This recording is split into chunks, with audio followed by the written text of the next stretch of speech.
सभी श्रोताओं का हार्दिक स्वागत अभिनंदन। आज के इस वीडियो में आप सभी के सामने प्रस्तुत है एक प्रेरणादायक कहानी जिसका शीर्षक है राजा की परीक्षा। बढ़ते हैं कहानी की तरफ।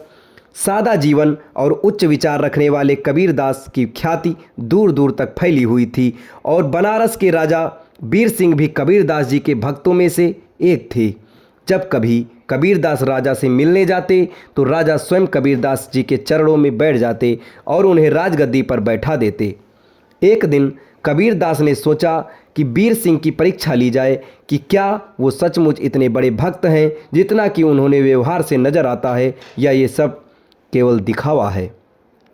अगले ही दिन वे बनारस के बाजारों में एक मोची और एक महिला भक्त जो कि पहले वैश्या थी के साथ राम नाम जप कर निकल पड़े और साथ ही उन्होंने अपने हाथ में 2 बोतलें पकड़ ली जिसमें रंगीन पानी था, फिर देखने से शराब प्रतीत होता था। कबीरदास के ऐसा करने से उनके शत्रुओं को उन पर उंगली उठाने का मौका मिल गया। शहर भर में उनका विरोध होने लगा और उनके शराब की बोतलें हाथों में लेकर एक मोची और वैश्या के साथ इस तरह शहर में घूमने की खबर राजा तक भी पहुंची।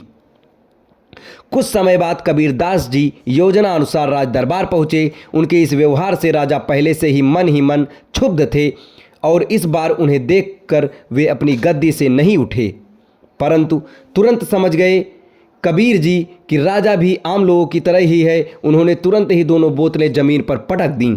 उन्हें ऐसा करते देख राजा ने सोचा, एक शराबी कभी भी इस तरह से शराब की बोतल नहीं फेंक सकता, जरूर बोतलों में कुछ और है।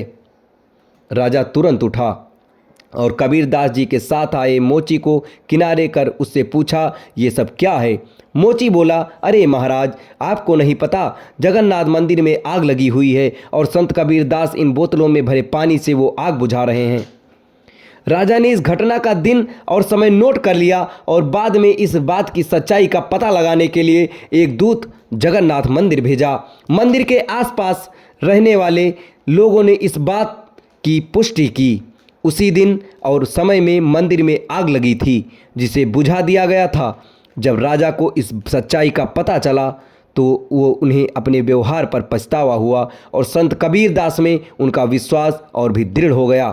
कबीरदास की ये कहानी आपको कैसी लगी कमेंट बॉक्स में ज़रूर बताएं। धन्यवाद।